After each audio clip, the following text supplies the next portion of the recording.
Michael, you have overturned the hierarchies of the museum, of the Western Museum, because in this case, for this museum, paintings are not the kings anymore. This is the most striking about your concept, your new concept. So I would like you to speak about that. Painting? Well, because it's a revolution. I think there's some very prominently placed paintings in the gallery. You can see our room of Italian Baroque paintings are very prominent. The room of devotional paintings around the George Delatour is amazing. But it's actually true, most of art history is not paintings on canvas.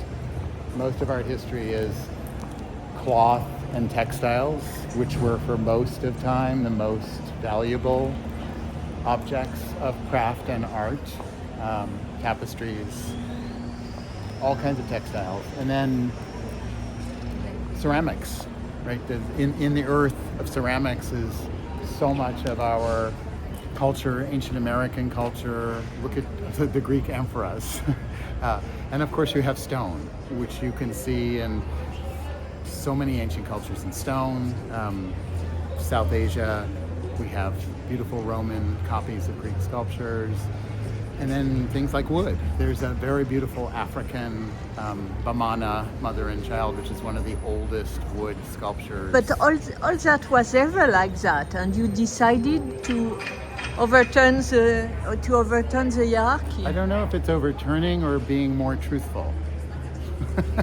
I would say being more truthful.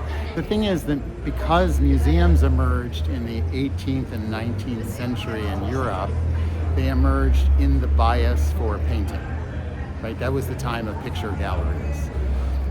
But there are cabinets of curiosity that did not privilege paintings that you can see as antecedents to this. I just think it's more balanced and more truthful. We have architecture in the museum, the room from Damascus. We have Doho Sa's reimagined architecture. So we have video and film, which is arguably the art of our time.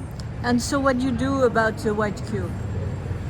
Well, the white cube is fine for 20th century art. It's just not good for anything that's not 20th century art, unless you're trying to do a stylized presentation, because the white cube was invented in the 20th century and most of art history is before then. And obviously you have artists working outside. You have artists working today in unique environments, not always the white cube. So the white cube is great.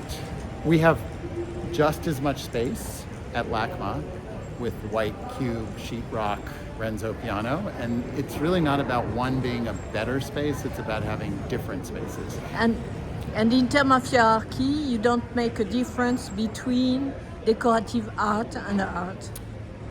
I don't make hierarchies, no. We have a graphic design for a motor oil can, not 20 meters from a Van Gogh. And they make sense because there's a whole section on American and European design that is close to that. So these are all things made. So many things have been made for consumption, for short term, that have lasted as great design. Think of certain films that were made commercially that we look at again and again and again, and they become art. And then sometimes people make things as art, you probably know many, and they don't last.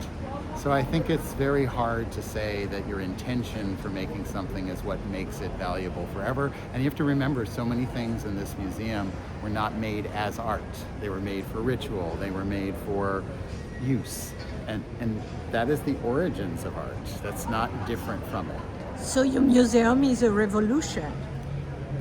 I think it's just a clearer view.